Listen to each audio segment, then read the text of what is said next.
చేసాము. 17వ వచనాన్ని కూడా మనం చూద్దాము. ఎందుకనినా నీతిమంతుడు విశ్వాసం మూలముగా జీవించినని వ్రాయబడిన ప్రకారము విశ్వాసం మూలముగా అంతకంతకు విశ్వాసము కలుగునట్లు దేవుని నీతి దాని యందు బయలుపరచబడుతుంది. ఈ వచనం మనకు తొందరగా అర్థం కాదు. దేవుని నీతి దాని యందు బయలుపరచబడుతుంది అంటే యాక్చువల్గా అది ఎలా రాశారంటే ఇంగ్లీష్లో 17వ వచనం, for in the gospel the righteousness of God is revealed, A righteousness that is by faith from first to last, just as it is return the righteous will live by faith. అంటే సువార్త ద్వారా, అక్కడ పైన చెప్పిన మాటలు సువార్త గురించి ఉంటాయి. సువార్త ద్వారా దేవుని యొక్క నీతి బయలుపరచబడుతుంది. అలా బయలుపరచబడినటువంటి నీతి మనము విశ్వాసం ద్వారా పొందుకొని మరి ఫస్ట్ టు లాస్ట్ అంటే విశ్వాసం ద్వారా నీతిమంతులుగా తీర్చబడుతున్నాము. అలాగే చివరి వరకు కూడా విశ్వాసంతోనే మనము జీవించాలి అనేటువంటి దాని అర్థం అది. కనుక నీతిమంతుడు విశ్వాసం మూలంగా జీవించాలంటే విశ్వాసం ద్వారా మనం రక్షణ పొందాము, అలాగే విశ్వాసం ద్వారానే మన జీవితాంతము కూడా మనం జీవించాలి అనేది ఇక్కడ దీని అర్థం. ఇది మీకు ఇంకా బాగా అర్థం అవ్వాలంటే హెబ్రీ పత్రిక 10వ అధ్యాయము 38వ వచనం చూడండి. నా ఎదుట నీతిమంతుడైన వాడు విశ్వాస మూలముగా జీవించును, కానీ అతడు వెనుక తీసిన ఎడల అతని యందు నా ఆత్మకు సంతోషం ఉండదు. అయితే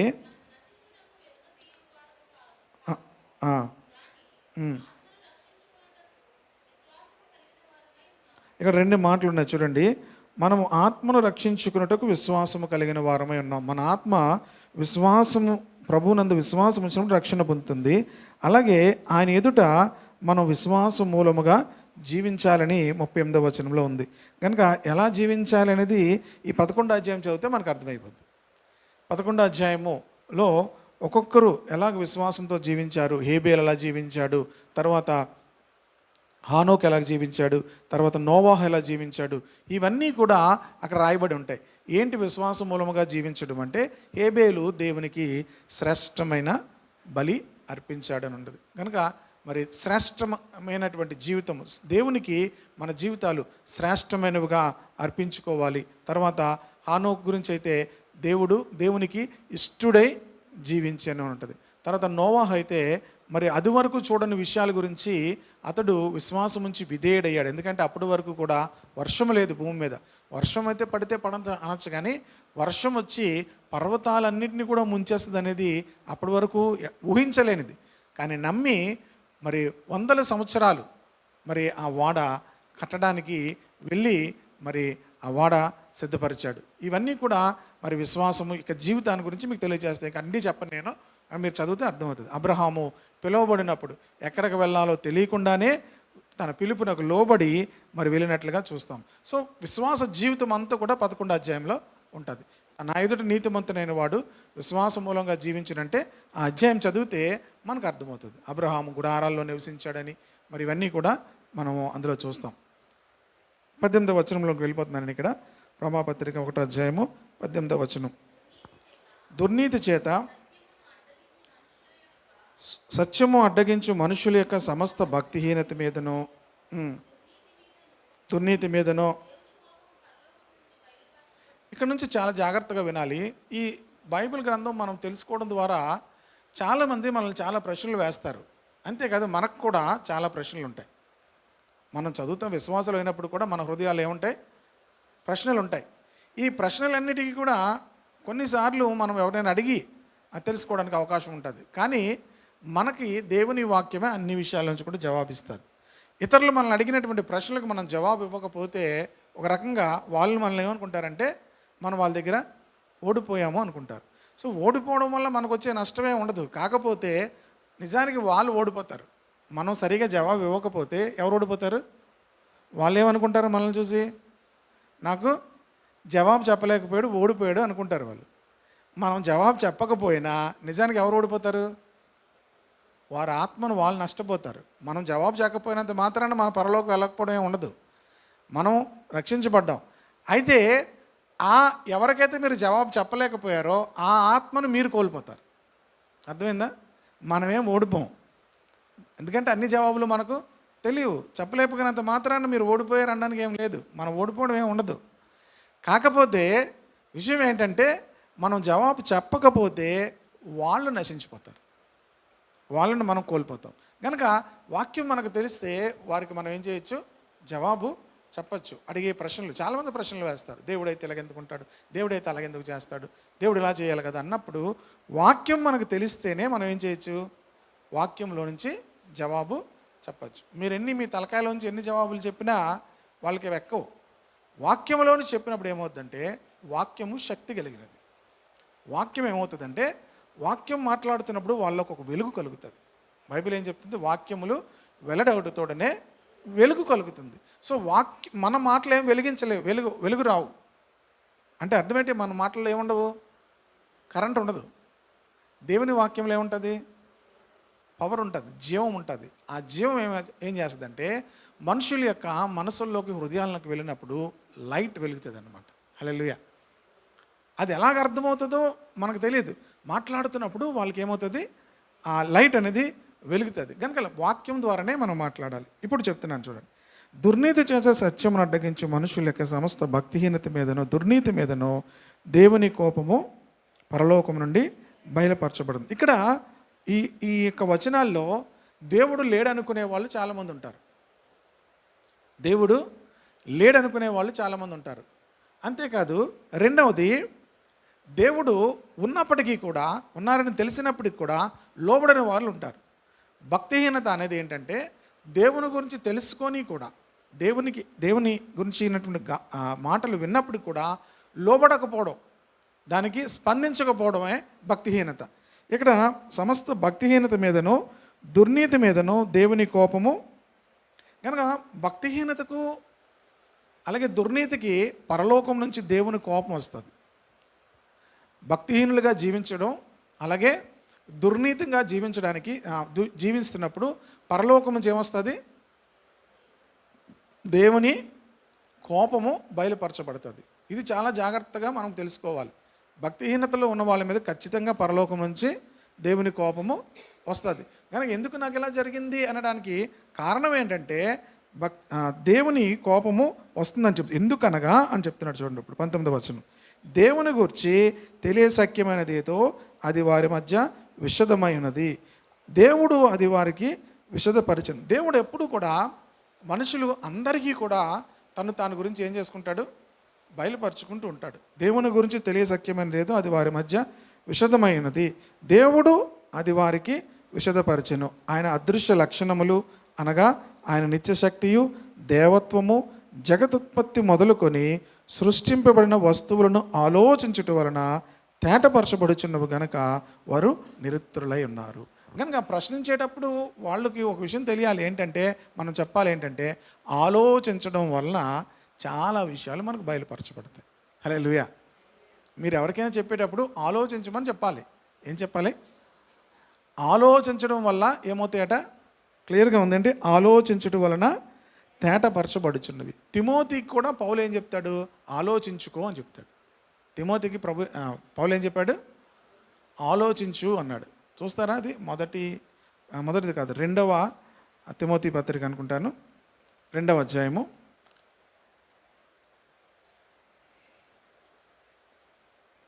7వ వచనం చూడండి.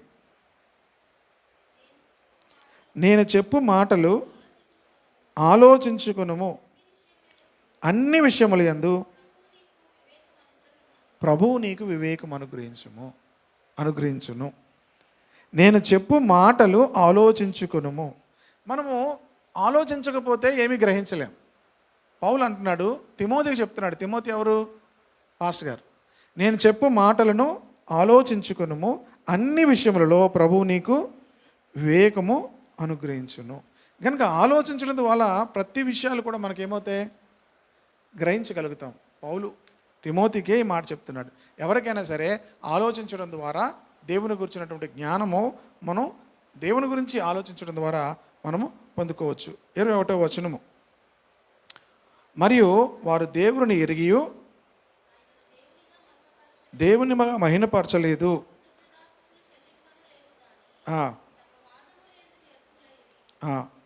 వారి అవివేక హృదయము అంధకారమాయను, తాము జ్ఞానులు మనం చెప్పుకొనుచు బుద్ధిహీనులైరి. కనుక దేవుని ఎరిగియు ఆయనను దేవుని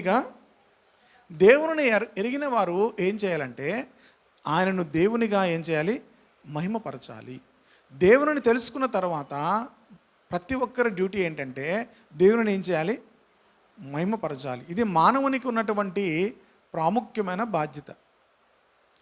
ఇది మనం చేయకపోతే మనము ఏమవుతామంటే మన యొక్క వాదములందు వ్యర్థులవుతాము, అంతేకాదు బుద్ధిహీనులుగా కూడా అయిపోతామని బైబిల్ చెప్తుంది. కనుక దేవుని ఎరిగిన వారు ఏం చేయాలంటే దేవుని ఏం చేయాలి?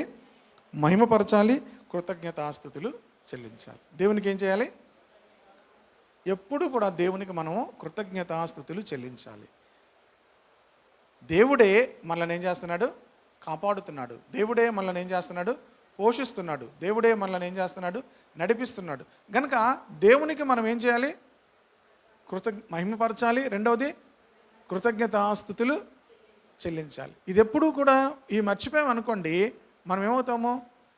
బుద్ధిహీనతలకు వెళ్తాము. అంతేకాదు ఇంకేమవుతుందంటే అవివేకమైనటువంటి హృదయంలోనికి వెళ్ళిపోతాము. వారి అవివేక హృదయము అంధకారం అయిపోద్ది. ఎప్పుడైతే మనం దేవునికి మహిమపరుస్తూ కృతజ్ఞతలు చెల్లిస్తామో మరింతగా దేవుడు మనలను ఆ వెలుగులోనికి మనల్ని నడిపిస్తాడు. ఆ వెలుగులో నడిచినట్లుగా మనకు సహాయం చేస్తాడు. 23 చూడండి, వారు అక్షయుడకు దేవుని మహిమను క్షయమగు మనుషుల యొక్కయు పక్షుల యొక్కయు చతుష్పాద జంతువుల యొక్కయు పురుగుల యొక్కయు ప్రతిమా స్వరూపముగా మార్చిరి. దేవుడు అంటే వాళ్ళకి తెలిసింది, కానీ దేవుని మహిమపరచలేదు. దేవునికి ఏం చేయలేదు? కృతజ్ఞతాస్తుతులు చెల్లించలేదు. కాగా వాళ్ళు ఏం చేశారట? అది చేయిపోగా దేవుని మహిమను ఏం చేశారట? దేవుడు ఎవరు? అక్షయుడు. అక్షయుడు అంటే ఏంటి?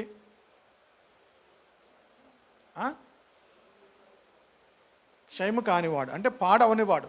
క్షయమైపోవడం అంటే పాడైపోయేది, నశించిపోయేది, వాడిపోయేది. దేవుడు అక్షయుడు, ఆయన పాడవడు, ఆయన నిత్యుడు. భూమి మీద ఏ వస్తువైనా ఏమవుతుంది? పాడైపోద్ది. ఎంత చక్కగా చేసుకుని ఏమవుతుంది? పాడైపోద్ది. కనుక దేవుడు అక్షయుడు. రెండవది ఏంటంటే దేవుని మహిమను వాళ్ళు ఏం చేశారట? క్షయమగు మనుష్యుల యొక్కయు, పాడైపోయేటువంటి నశించిపోయేటువంటి మనుషులకు పక్షులకు చతుష్పాద జంతువులకు పురుగుల యొక్కయు ప్రతిమా స్వరూపముగా మార్చిరి. మనుషులు ఎలాగ విగ్రహారాధకులుగా మారారంటే దేవుని వారు మహిమపరచకపోవడం ద్వారా, దేవునికి వాళ్ళు కృతజ్ఞతాస్తుతులు చెల్లించకపోవడం ద్వారా వారి హృదయము అవివేకమైపోయి అంధకారమైపోయి బుద్ధిహీనులైపోయారు. అర్థమవుతుంది? ఇప్పుడు ఎలాగ విగ్రహారాధన ఎలా స్టార్ట్ అయింది? ఎందుకు విగ్రహారాధకులు అయ్యారంటే మనుషులు దేవుని మహిమపరచకపోవడాన్ని బట్టి, మనుషులు దేవునికి కృతజ్ఞతాస్తుతులు చెల్లించకపోవడాన్ని బట్టి, దేవుని గురించినటువంటి విషయాలు ఆలోచించకపోవడాన్ని బట్టి వారి హృదయము అవివేకమైపోయింది, అంధకారం అయిపోయింది, బుద్ధిహీనులైపోయారు. అర్థమైందా మీకు ఇప్పుడు? ఎందుకు విగ్రహారాధకులకి ఎందుకు మారారంటే మొదటి నుంచి ప్రియ దేవునిలారా వాళ్ళు దేవుని గురించి తెలిసినప్పటికి కూడా దేవుని ఏం చేయలేదు? మహిమపరచలేదు. ఇంకేం చేయలేదు? కృతజ్ఞతాస్తుతులు చెల్లించలేదు. ఈజీగా మనుషులను మాత్రం ఏం చేశారు? దేవుళ్ళు చేసేశారు. దేవుని మహిమను ఏం చేశారట వాళ్ళు? అక్షయుడకు దేవుని మహిమను క్షయమగు మనుష్యుల యొక్కయు. చూడండి, మనుషులు సింపుల్గా దేవుడు అంటారు కదా, దేవుడు అండి అంటారు.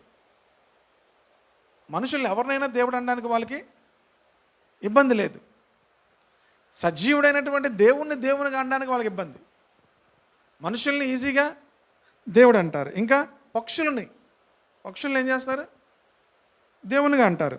ఇంకా చతుష్పాద జంతువులన్నిటినీ కూడా, భూమి మీద ప్రాకే జంతువులు దేన్నైనా కూడా వాళ్ళు ఏం చేయగలరు? దేవుడు అంటారు. సింహాన్ని దేవుడు అంటారు, కుక్కని దేవుడు అంటారు. తెలుసా మీకు? కుక్కని భైరవ్ అంటారు. కుక్కని ఏం చేస్తారు? భైరవ్ అంటే కుక్కేనా? కుక్కని దేవుడు అంటారు. ఇక పులి, ఇంక మిగతా జంతువులన్నీ కూడా, జంతువులు, పశువులు అన్నింటిని కూడా ఏం చేస్తారు? ఆవు దేవుడు, ఇంక ఏదైనా దేవుడు అంటారు వాళ్ళు. ఎందుకు అలాగ అయిపోయారంటే అంధకారంలోకి వెళ్ళిపోయారు.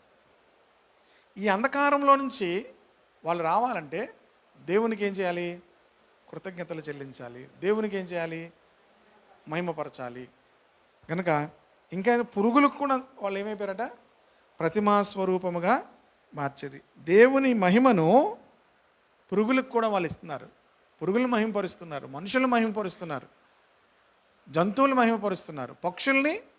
కానీ దేవుణ్ణి మాత్రం మేము పక్షులో చూసుకుంటాం, కుక్కలో చూసుకుంటాం, పందిలో చూసుకుంటాం అని చెప్పి అన్నిటిలో దేవునికి ఏం చేస్తున్నారు? దేవునికి చెందవలసిన మహిమను వాటికి ఇస్తున్నారు. దేవుడు రోషము కలిగిన దేవుడు. దేవుడు ఏంటి? ఆయనకు చెందిన మహిమను వేరొకరికి ఆయన ఇవ్వడు. దేవునికి చెందవలసిన మహిమను ఆయన ఇవ్వడు. ఆయన చెప్పాడు, నేను రోషము కలిగిన దేవుడను, నేను తప్ప వేరొక దేవుడు నీకు ఉండకూడదు.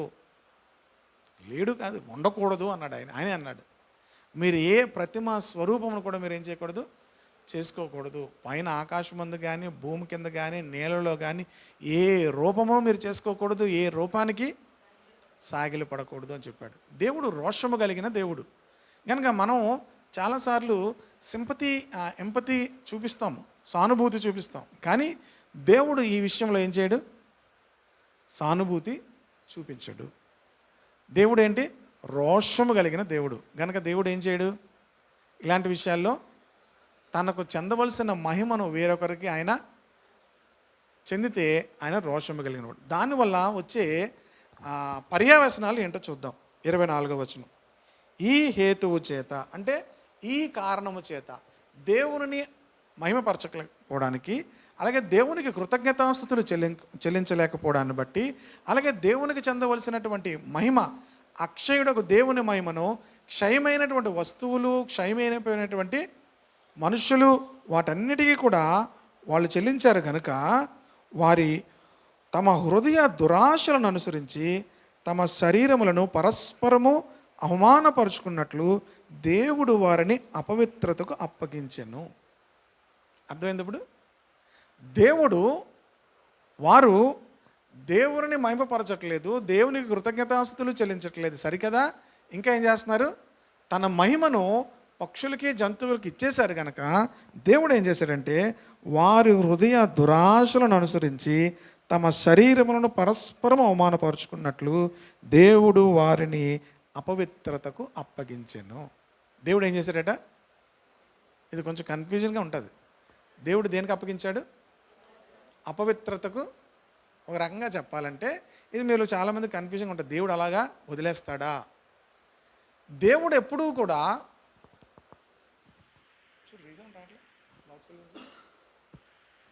ఎప్పుడూ కూడా మనుషులు నాశనం కావాలని చూడ్డు. మనుషులు నాశనం కావాలని చూడ్డు. కానీ దేవుని వారు తృణీకరించడాన్ని బట్టి బైబిల్ ఏం చెప్తుందంటే, నన్ను తృణీకరించిన వారు నేను తృణీకరిస్తాను, నన్ను గణపరచు వారిని గణపరుస్తాను కదా. దేవుడిని విడిచిపెడితే దేవుడు కూడా మనల్ని ఏం చేస్తాడు? ఇప్పుడు విడిచిపెట్టినప్పుడు ఏమవుతుంది? సాతానుడు ఆవరిస్తాడు. సాతానుడు ఏం చేస్తాడంటే వారి యొక్క దురాశలను అనుసరించి జీవించేటట్లు అపవిత్రతలోకి నడిపిస్తాడు. ఇది దేవుడు పర్సనల్గా వచ్చి వాళ్ళని అపవిత్రలోకి తీసుకెళ్ళడు. దేవుడు ఎప్పుడైతే విడిచిపెట్టాడో ఏమవుతుంది? దేవుడు ఎప్పుడైతే విడిచిపెట్టాడో వాళ్ళు అపవిత్రతకు అప్పగించబడతారు. అంటే రెండవ ఆత్మ ఏముంది? ఒకటి దేవుని ఆత్మ, రెండవది అపవిత్ర ఆత్మలు ఉన్నాయి. కనుక ఈ అపవిత్ర ఆత్మలు వారిని ఆవరించి వారి దురాశలను బట్టి శరీర సంబంధమైన ప్రతి విధమైన అపవిత్రత చేయడానికి వారి శరీరాలను అపవాది వాడుకుంటాడు. మొదటగా జరిగింది ఇదే. నోవాహు దినముల్లో మనుషులందరూ కూడా ఏమైపోయారు? భయంకరంగా చెడిపోయారు. దేవుని సన్నిధిలో వారందరూ కూడా పాడైపోవడం గల కారణం దేవుడు మనుషులను చేసినందుకు ఆయన సంతాపడ్డాడట. ఎందుకంటే వారి హృదయం యొక్క తలంపుల్లోని ఊహ అంతా కూడా చెడ్డదని దేవుడు చూసి భూమి మీద నరులను చేసినందుకు దేవుడు ఏమయ్యాడు? సంతాపపడ్డాడు, అంటే బాధపడ్డాడు, దుఃఖపడ్డాడు దేవుడు. దుఃఖపడి దేవుడు ఏం చేశాడు? వాళ్ళని విడిచిపెట్టాడు. విడిచిపెట్టడం ద్వారా వాళ్ళందరూ కూడా ఏమైపోయారు? పూర్తిగా అపవిత్రతలోనికి వెళ్ళిపోవడం జరిగింది. అట్టివారు దేవుని సత్యమును అసత్యమునకు మార్చి సృష్టికర్తకు ప్రతిగా సృష్టమును పూజించి సేవించిరి. ఇప్పుడు దేవుడు వారిని విడిచిపెట్టాడు కనుక వీళ్ళు ఏం చేస్తున్నారు? దేవుని సత్యమును అసత్యమునకు మార్చి సృష్టికర్తకు ప్రతిగా సృష్టమును పూజించి, వాళ్ళు పూజిస్తున్నారు, వారు సేవిస్తున్నారు. కాకపోతే ఎవరిని సేవించట్లేదు? దేవునిని సేవించట్లేదు. ఎవరిని సేవిస్తున్నారు? సృష్టిని పూజిస్తున్నారు. అందువలన 26వ వచనం చూడండి. అందువలన దేవుడు తుచ్చమైన అభిలాషలకు వారిని, చూడండి, ఎక్కువగా ఈ భయంకరమైనటువంటి ఈ విగ్రహారాధన చేయడం ద్వారా, భయంకరమైనటువంటి ఈ దేవతలకు ఆరాధించేటువంటి చోట మరింతగా పాపం విస్తరిస్తుంది, మరింతగా అపవిత్రత విస్తరిస్తుంది. ఎందుకంటే అక్కడ క్లియర్గా ఉంది చూడండి. అందువలన దేవుడు తుచ్చమైన అభిలాషలకు వారిని అప్పగించాను. దేవుని విడిచిపెట్టే వాళ్ళకి మరింత భయంకరమైనటువంటి స్థితిలోనికి వాళ్ళు వెళ్ళిపోతారు. సృష్టికర్తకు బదులుగా వారు ఏం చేస్తున్నారు? సృష్టాన్ని వారు పూజించి సేవిస్తున్నారు. మేము లాస్ట్ టైం ఉత్తరాఖండ్ హరిద్వార్ వెళ్ళినప్పుడు అక్కడ వాళ్ళ విషయాలు చెప్తున్నారు. ఏంటంటే చాలా భయంకరమైనటువంటి పాపం అక్కడ ఉంటుందట. చాలా హరిద్వార్లో భయంకరమైనటువంటి సిన్ అక్కడ ఉంటుంది. ఈ సాధువులందరూ కూడా వాళ్ళు భయంకరంగా స్త్రీలతో మరి పాపం చేసి, వాళ్ళకి ఏంటంటే ఆ గంగా నదిలోకి వెళ్ళి స్నానం చేస్తే అపవిత్రత అంతా పోతుంది. వాళ్ళు ఎంత భయంకరమైనటువంటి పాపం అంటే, వాళ్ళతో పాపం, స్త్రీలు పాపం చేస్తే వాళ్ళకి పుణ్యం వస్తుందని చెప్తారట. వాళ్ళకి పాపం చేస్తే వాళ్ళకి పుణ్యం వస్తుంది. అంత భయంకరంగా వాళ్ళు అక్కడ ఏం చేస్తారంటే, ఎస్పెషల్లీ ఈ దినాల్లో ఏమంటారా, దానికి ఏవో పండుగలు ఉంటాయి, ఈ జూన్ నెల నుంచి స్టార్ట్ అవుతుంది అనమాట. అమ్మా కుంభమేళ ఒకటి, ఇంకా కొన్ని అక్కడ జరుగుతాయి. ఈ చార్ధమ్ అంటారు అనమాట. ఆ 4 గంగోత్రి ఇవన్నీ ఉంటాయి. ఒక 4 ప్రాంతాలు, రిషికేష్, గంగోత్రి, ఇవన్నీ ప్రాంతాలు ఉంటాయి. ఆ ప్రాంతాలకు వాళ్ళు వెళ్ళి, వాళ్ళు ఆ ప్రాంతాల్లో ఎలా జీవించినా అందులో ములిగేసి వచ్చేస్తే ఏమవుతారు? కానీ భయంకరమైనటువంటి దురాశలతో. మేము అక్కడ చూసిన ఆశ్చర్యపోయింది ఏంటంటే, అక్కడ ఇల్లు కన్నా లాడ్జ్లే ఎక్కువ ఉన్నాయి.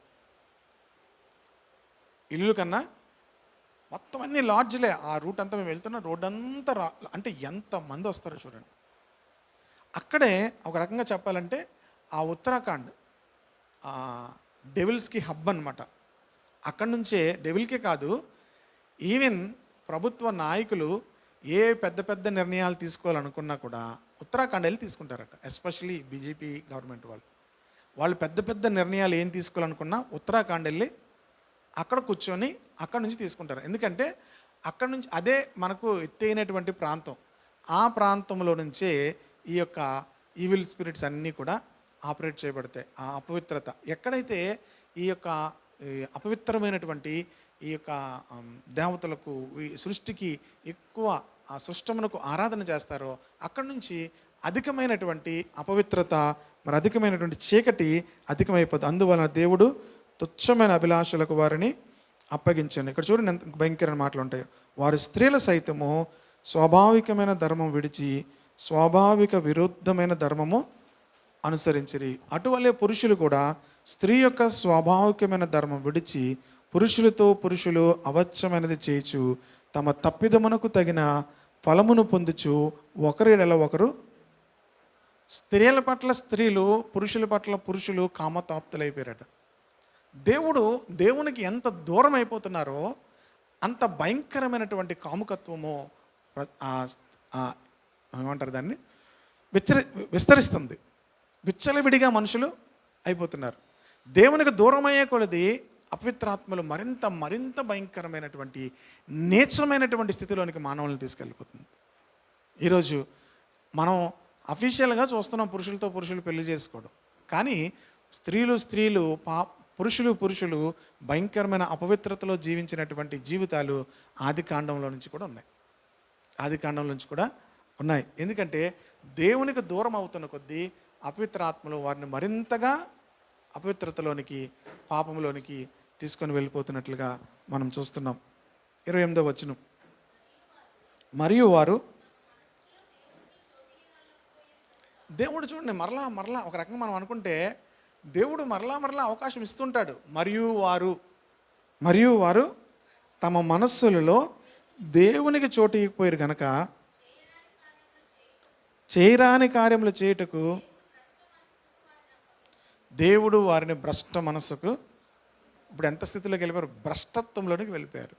దేవునికి ఇంకా ఎక్కడైనా చోటిస్తారేమో దేవుడు చూస్తాడు. దేవుడికి చోటు ఇవ్వకపోతే దేవుడు అప్పగించడం కాదు, దేవుడు వారి ఉన్నటువంటి ఆ హస్తము, దేవుడు ఆ కనుదృష్టి వారి మీద తీసే కొద్దీ వారు ఇంకా భ్రష్టులైపోతారు. అక్కడ ఏమైపోయారట? వాళ్ళు చేయరాని కార్యములు చేయుటకు దేవుడు భ్రష్ట మనస్సుకు వారిని అప్పగించాను.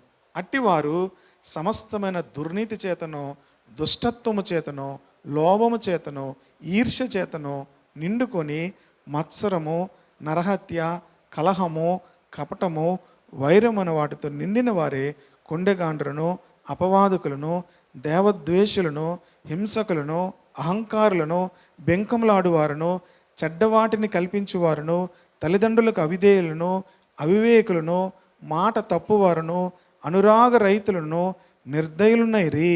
ఇట్టి కార్యములను అభ్యసించువారు మరణమునకు తగిన వారు అను దేవుని న్యాయ విధిని వారు బాగా ఎరిగిండి వాటిని చేయుచున్నారు. ఇలా చేస్తే శిక్ష ఉంటుంది, ఇలా చేస్తే మనకు మరణము, నరకము అనే విషయం వారికి తెలిసి కూడా ఏం చేస్తున్నారట? ఏముంది అక్కడ? ఎరిగి ఉండి వాటిని చేయుచున్నారు. ఇది మాత్రమే కాక వాటిని అభ్యసించు వారితో సంతోషముగా, మనం అనుకుంటాము ఏంటి వాళ్ళు ఎంత తప్పు చేస్తున్నారు కదా, వాళ్ళకి ఏం అర్థం అవ్వట్లేదు అంటే వాళ్ళకి తెలుసు ఇలా చేస్తే మరణానికి పాత్రులము, ఇలా చేస్తే నరకానికి పాత్రులము అని వాళ్ళకి తెలుసు. అయినప్పటికీ కూడా వాళ్ళు ఏం చేస్తున్నారట? చేస్తున్నారు. అంతేకాదు, ఇది మాత్రము కాక వాటిని అభ్యసించు వారితో సంతోషముగా, ఇలా చేసేవారితో సంతోషముగా వారితో కలిసి ఏం చేస్తున్నారు? ఎందుకు? దేవునికి చోటు ఇవ్వలేదు కనుక. దేవునికి చోటు ఇవ్వకపోతే కలిగే నష్టం, దేవునికి చోటు ఇవ్వకపోతే కలిగే నష్టం, మన జీవితాల్లో, మన హృదయాల్లో దేవునికి చోటు ఇవ్వకపోతే అపవాది అంతగా ఆక్రమిస్తాడు. అపవాది ఏం చేస్తాడు? దేవుడు లేని చోట్లు ప్రతిదాన్ని ఏం చేస్తాడు? చూడండి, మనకి ఏదైనా స్థలాలు గట్ట ఉన్నప్పుడు దానికి ఒక ప్రహారీ కానీ దానికి ఏది కూడా లేదనుకోండి, ఏం చేస్తారు మనుషులు? ఆక్రమిస్తారా? ఎందుకు ఆక్రమిస్తారు? ఖాళీగా ఉంది కనుక. ఖాళీగా ఉన్న దాన్ని ప్రజలు ఏం చేస్తారు? ఆక్రమిస్తారు. అలాగే ఖాళీగా ఉన్నటువంటి హృదయాలను, ఖాళీగా ఉన్న జీవితాలను దుష్టుడు, యేసుప్రభు వారు కూడా చెప్పారు, ఒక దురాత్మ ఒక మనిషిని విడిచి వెళ్ళిపోయిన తర్వాత మరలా ఎక్కడ వెతుకుతుందట? ఖాళీగా ఉన్న ప్లేసులను వెతుకుతుందట. ఖాళీగా ఉన్న ప్లేసులను వెతుకుతూ ఉంటుందంట. ఎక్కడ ఖాళీ దొరకకపోతే మరలా ఎక్కడికి వస్తుందట? నేను విడిచిపోయిన ఇల్లు ఒకసారి చూస్తాను అని చూస్తుందట. అది చక్కగా ఉంది, ఖాళీగా ఉంది, తుడిచి ఉంది, కానీ ఎవరు లేరు? దేవుడు లేడు. దేవుడు లేడు గనక ఆ ఇంటిని ఏం చేస్తుంది? ఒక్కడే రాడు. ఎందుకు? మొన్న నన్ను కొట్టారు, ఒక్కడే ఉంటే కొట్టి తరిమేశారు, ఇప్పుడు ఎంతమంది తీసుకెళ్తాను? ఇంకొక 7 మందిని తీసుకెళ్ళి మరలా వస్తే చెప్దాం అని చెప్పి మరలా 7 దయ్యాల్ని తీసుకొని వస్తాయి. చాలా ప్రమాదం. దేవునికి చోటు లేని చోట అపవిత్ర ఆత్మలు ఏమవుతాయి? ఆవరిస్తాయి. కనుక అందుకే మన జీవితాల్లో ఎప్పుడూ కూడా దేవునికి మన హృదయాలన్నీ అర్పించుకొని మనం జీవించాలి. పిల్లలకు కూడా, తోటి వారికి కూడా దేవునికి చోటు లేకపోతే అపవాది వచ్చి ఏం చేస్తాడు? ఆక్రమిస్తాడు. కనుక చాలామంది ఎందుకు ఇలాగైంది, ఎందుకు అపవిత్రాత్మ వస్తున్నాయంటే దేవునికి చోటు లేదు కనుక. దేవునికి చోటు లేదు కనుక అపవిత్రాత్మలు ఏమవుతున్నాయి? వస్తున్నాయి. వారి జీవితాలు నాశనం చేస్తున్నాయి. అపవాది వచ్చిన తర్వాత ఏం చేస్తాడు? 3 విషయాలు చెప్పాడు. దొంగలించడానికి, హత్య చేయడానికి, నాశనం చేయడానికి వస్తాడు. అపవాది వచ్చిన తర్వాత ఏమవుతుంది? దేవుడు ఎప్పుడూ నాశనం చేయడు. ఇదే విషయాన్ని మీరు ఎప్పుడు గుర్తుంచుకోవాలి. దేవుడు ఎప్పుడూ కూడా నాశనము చేయడు. ఎవరి జీవితాలను కూడా ఆయన ఏం చేయడు? స్వాభావికంగా దేవుడు ఎవరి జీవితాలను పాడు చేయడు. కానీ ఎవరు పాడు చేస్తారంటే అపవాది మనుషుల జీవితాలను ఏం చేస్తాడు? ఒకసారి వాడు వచ్చిన తర్వాత దొంగతనం చేస్తాడు. అంటే మనకున్న దాన్ని అంతటినీ కూడా నష్టంలోనికి తీసుకొని వెళ్తుంటాడు. ఆర్థికంగా నష్టపోవడం, లేకపోతే ఆరోగ్యపరంగా నష్టపోవడం, అలాగే నాశనము, అలాగే హత్య, ఇవన్నీ కూడా చేస్తాడు. వాడుకున్న స్వభావం అనుసరించి వాటిని చేస్తాడు. కనుక ఈ విషయాలను ఎప్పుడు కూడా మనం జ్ఞాపకం చేసుకోవాలి. వాళ్ళు దేవుని ఎందుకు అలా పైరారంటే వారి మనసుల్లో దేవునికి చోటు ఇవ్వలేదు. దేవునికి చోటు ఇవ్వాలి. కనుక దేవునికి చోటు ఇవ్వడం అనేది మనం చెప్పేటువంటి సువార్తలో ప్రాముఖ్యమైన విషయమై ఉండాలి. మన హృదయాల్లో దేవునికి చోటిస్తే ఎంత దూరం వెళ్ళిపోయినా దేవుడు మరలా వాళ్ళని ఏం చేస్తాడు? మరలా తీసుకొస్తాడు, తీసుకురాగలడు. మన హృదయాల్లో దేవునికి చోటిస్తే. సువార్త ఏంటంటే మనం దేవునికి చోటిస్తే దేవుడు ఏం చేస్తాడు? మీరు ఎంత భ్రష్టులైపోయినా నా వైపు తిరిగితే దేవుడు మరలా ఏమన్నాడు? మీకు ఆ మాట ఇర్మియా గ్రంథంలో చూపిస్తాను చూడండి. 3వ అధ్యాయము,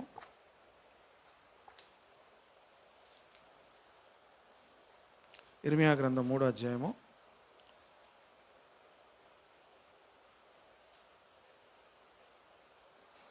12వ వచనం చూడండి.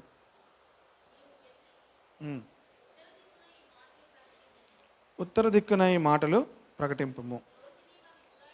ద్రోహిణి వగు ఇశ్రాయేలు, తిరిగి రమ్ము, ఇదే యెహోవా వాక్కు. నీ మీద నా కోపము, నేను కృపగలవాడను గనక నేను ఎల్లప్పుడూ కోపించేవాడను కాను. అర్థమైందా? దేవుడు ఏమంటున్నాడు? తిరిగి రమ్ము, నీ మీద నా కోపము పడనీను, నేను కృపగలవాడను గనక నేను ఎల్లప్పుడూ కోపించు వాడను కాను. అలాగే 14వ వచనం చూడండి.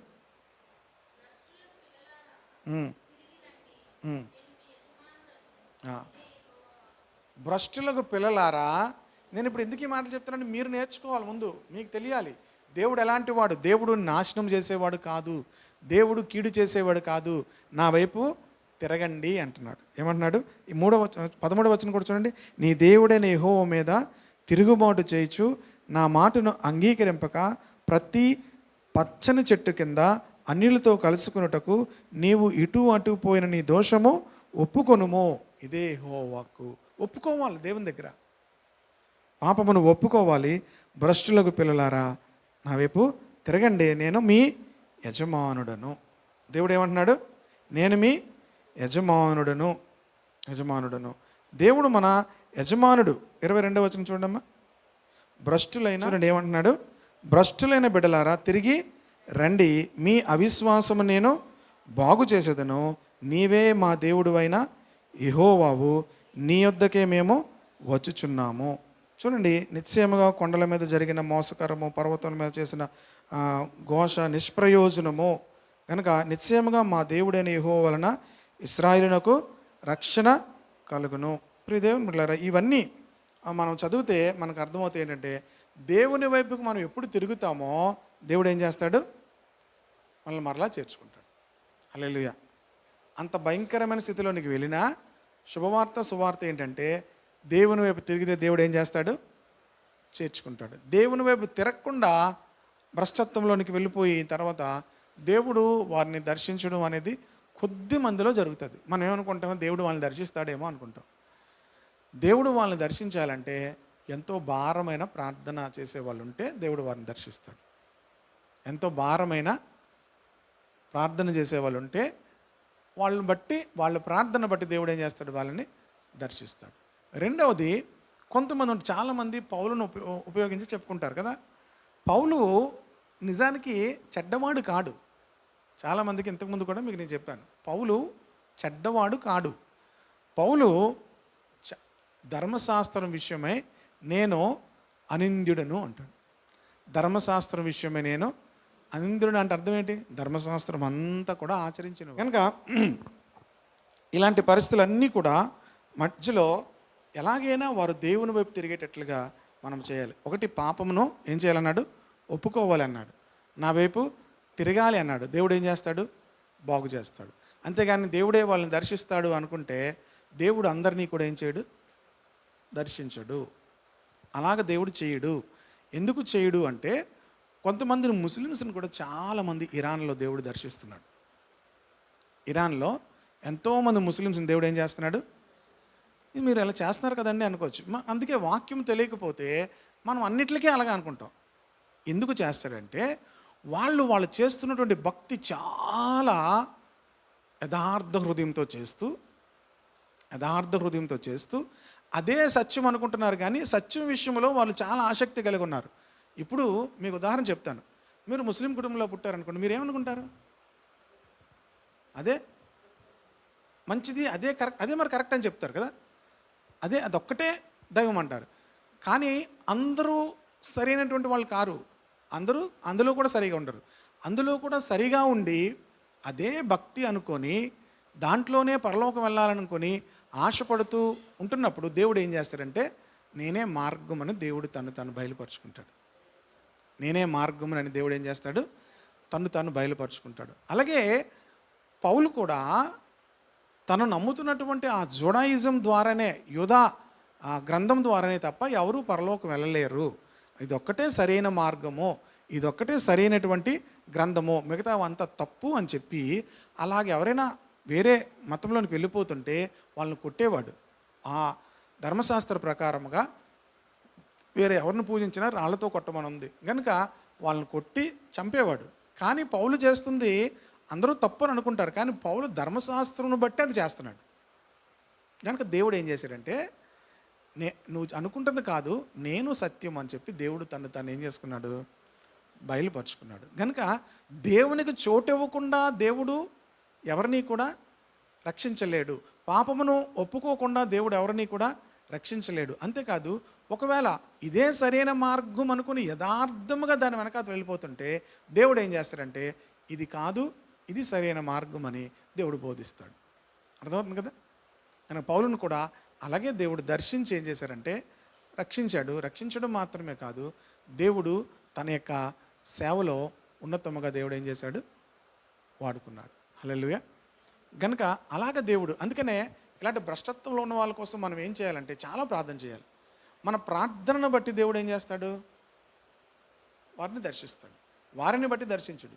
కొంతమంది అదే సత్యం అనుకొని, అదే కరెక్ట్ అనుకొని యథార్థంగా వెళ్ళిపోతున్నారు అనుకోండి, దాంట్లో కూడా దేవుడు వాళ్ళని దర్శిస్తాడు. ఎందుకంటే దేవుడు ఎలాంటి వాడు? కనికరము కలిగిన దేవుడు. కనుక ఈ విషయాలు మనం బాగా తెలుసుకోవాలి. ఈ లేఖనాలు చదివితేనే మనకేమవుతాయి? ఈ విషయాలన్నీ కూడా అర్థమవుతాయి. ఒక రెండు మాటలు చెప్పి నేను ముగించేస్తాను. 2వ అధ్యాయము. కాబట్టి తీర్పు తీర్చు మనుషుడా, నీవెవడవైనను సరే నిరుత్తరుడవై ఉన్నావు. దేని విషయంలో ఎదుటివానికి తీర్పు తీర్చున్నావో దాని విషయంలో నీవే నేరస్తుడు అని తీర్పు తీర్చుకొనిచున్నావు. ఇది మీకేం అర్థమైందా? తీర్పు, రోమాపత్రిక 2వ అధ్యాయం 1వ వచనం. కాబట్టి తీర్పు తీర్చు మనుషుడా, నీవెవడవైనను సరే నిరుత్తరుడవై ఉన్నావు. దేని విషయంలో ఎదుటివానికి తీర్పు తీర్చున్నావో దాని విషయంలో నీవే నేరస్తుడు అని తీర్పు తీర్చుకొనిచున్నావు. మీకేమర్థమైంది చెప్పండి?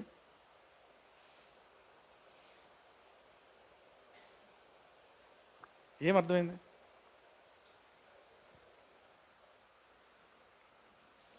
మీకు అవకాశం ఇవ్వబడింది, మీకే.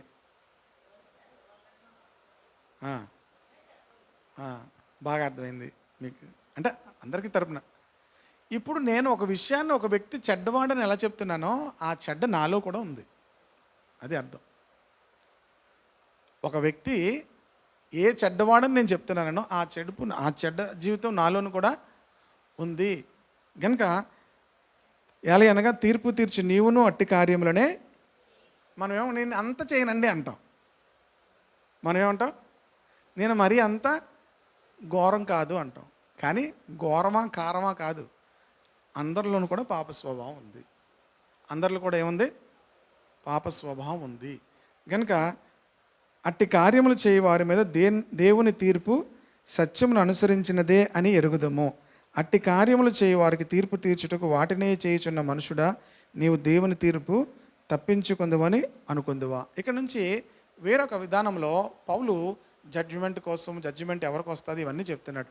మనం అందరము తీర్పుకు తగిన వారమే. ఇది మీకు ఇంకా బాగా అర్థం అవ్వాలంటే తీతు గ్రంథము, ఇది ఒకటే నేను చెప్పి ముగించేస్తాను. తీతు గ్రంథం 3వ అధ్యాయము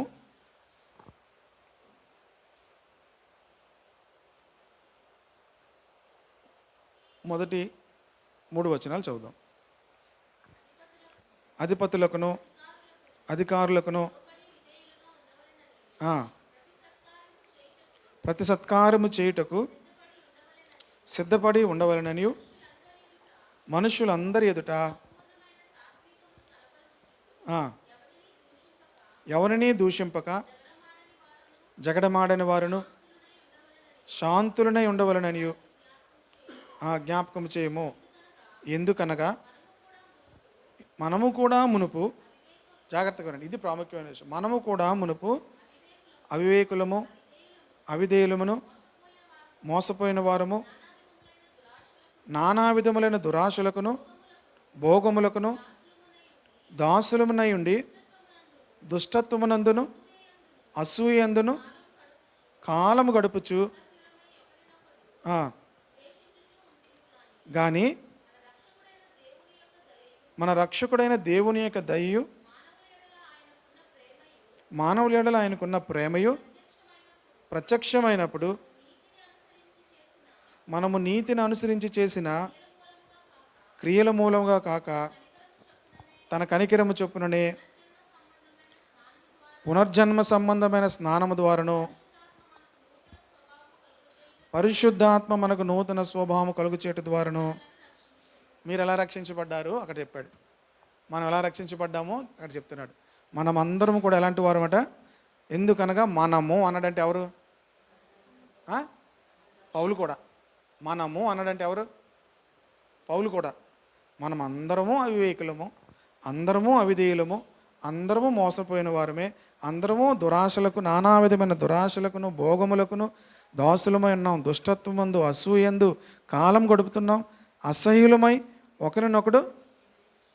కానీ దేవుడు తన కనికరము చేత, తన దయ చేత ఆయన తన ప్రేమ మనకున్న మన ఎడల ఆయనకున్న ప్రేమ ప్రత్యక్షమైనప్పుడు మనము నీతిని అనుసరించి చేసిన క్రియల మూలముగా కాక. దేవుడు ఎలా రక్షించాడు? మనము నీతిని అనుసరించి చేసిన క్రియల మూలముగా కాక తన కనికరము చొప్పునే పునర్జన్మ సంబంధమైన స్నానము ద్వారాను పరిశుద్ధాత్మ మనకు నూతన స్వభావము కలుగు చేయటి ద్వారాను మనలను రక్షించాను. నెక్స్ట్ వీక్ చెప్తాను. మీరు దేవుడు మనల్ని అందరిని ఎందుకు రక్షించాడు? మన మంచోళ్ళని రక్షించాడా? ఆయన కనికరముతోనూ ఆయన ప్రేమతోనూ మనల్ని ఏం చేశాడు? రక్షించాడు. మనం ఇతరులకు ఏం చేయకూడదు? తీర్పు తీర్చకూడదు. ఆల్రెడీ మనము కూడా ఎలాంటి వారము? తీర్పు పొందవలసిన వారమే. దేవుడు మనల్ని ఏం చేశాడు? తన కనికరము చొప్పున, తన ప్రేమ చొప్పున మనల్ని రక్షించాడు. పునర్జన్మ సంబంధమైన స్నానము అంటే నమ్మి బాప్తిసం పొందడం ద్వారా పరిశుద్ధాత్మ మనకు నూతన స్వభావము కలుగు చేయడం ద్వారా దేవుడు మనల్ని ఏం చేశాడు? రక్షించాడు. గనుక ఇతరులకు మనము తీర్పు తీర్చడానికి దేవుడు మనలను పెట్టలేదు. దేవుడు అందరినీ రక్షించాలని ఆశపడుతున్నాడు. గనుక వారి గురించి కూడా మనము ప్రార్థించవలసిన వారమై ఉన్నాము. ఓకేనా? అర్థమైందా? ఇంకా చాలా విషయాలు ఉంటాయి. సమయం వేళ ఎక్కువైపోయింది కనుక నేను ముగిస్తున్నాను. కనుక మరి తర్వాత దినాల్లో మనము వాటిని ధ్యానం చేద్దాం. అందరం కూడా కళ్ళు మూసుకొని ఒక చిన్న ప్రార్థన చేసుకొని ముగించుకుందాం. మహోన్నతుడా, పరిశుద్ధుడా, రక్షకుడా, ప్రభా, మీ గొప్ప నామానికి వందనాలు, స్తోత్రాలు చెల్లిస్తున్నాం తండ్రి. ఈ రాత్రి వేళలో దేవ రోమపత్రికలో ఉన్న కొన్ని విషయాలను ప్రభా మరలా మేము ధ్యానించడానికి మీరు ఇచ్చిన కృప కొరకు స్తోత్రాలు ప్రభా. ఆయన మనుషులు ఏ రీతిగా అంధకారంలోనికి వెళ్ళిపోయారు, చీకటిలోనికి వెళ్ళిపోయారు, భయంకరమైనటువంటి భ్రష్టత్వంలోనికి వెళ్ళిపోయారు, అసహ్యమైన కార్యములు ఎందుకు చేస్తున్నారన్న విషయాలను ప్రభా లేఖనాల్లో మీరు తెలియచేశారు. నీకు వందనాలు ప్రభా. దేవునికి చోటు ఇవ్వకపోవడం ద్వారా, దేవుని ఆయన మహిమపరచకపోవడం ద్వారా, దేవునికి కృతజ్ఞతాస్తుతులు చెల్లించకపోవడం ద్వారా ప్రభా ఆయన సృష్టికర్తకు బదులుగా సృష్టిని పూజించడం ద్వారా ఎంత భయంకరమైన భ్రష్టత్వంలోనికి వెళ్ళిపోయారు ప్రభా. నాయన మరణానికి పాత్రలను తెలిసినప్పటికీ ప్రభా నాయన తండ్రి వారు దాన్ని చేస్తూనే ఉన్నారు. దేవా వారందరూ రక్షణ కొరకు నీ సన్నిధిలో మేము ప్రార్థన చేస్తున్నాం ప్రభా. మేము వారిని తీర్పు తీర్చడానికి లేము కానీ ప్రభా, మేము అలాంటి వారమే అయినప్పటికీ నీ కనికరము చేత నాయనా తండ్రి, నీ ప్రేమ చేత ప్రభా మమ్మల్ని ప్రభా, మేము నిన్ను నమ్మి బాప్తీసం పొంది ప్రభా, పరిశుద్ధాత్మ మాకు నూతన స్వభావం కలుగు చేయట ద్వారా మమ్మల్ని రక్షించారు ప్రభా. నీకు వందనాలు చెల్లిస్తున్నాను. ఇదిగో ప్రభా, ఈ రాత్రి నాన్న మాటలు విన్న వాళ్ళందరూ కూడా తండ్రి దేవ మరింతగా నీ లేఖనాలు నేర్చుకొని ప్రభా, ఇతరులకు బోధించేవారుగా, ఇతరులను ఎద్దుకు నడిపించేవారుగా, ఇతరులు నాయన తండ్రి ప్రభు కొరకు ప్రార్థించేవారుగా వారంతో నింపమని ప్రార్థన చేస్తున్నాను. ఈ మాటలు అందరిలో కూడా ఫలింపచేయండి. నాయన బిడ్డలందరికీ క్షేమము దయచేయండి. నీ కృపా కాపుదల దయచేయండి. అలాగే కుమార్తె మరొకసారి లీలా నాయన తండ్రి కుమార్తె కొరకు ప్రార్థన చేస్తున్నాం ప్రభు, కృప చూపించండి నాయన. శరీరంలో మరి ఆ వేడి కలిగి ప్రభా మరలా చక్కగా బిడ్డలు లేవడానికి సహాయం చేయండి నాయన తండ్రి.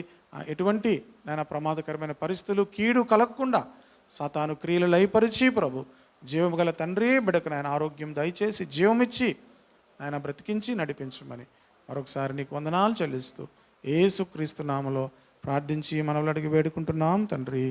ఆమేన్, ఆమేన్.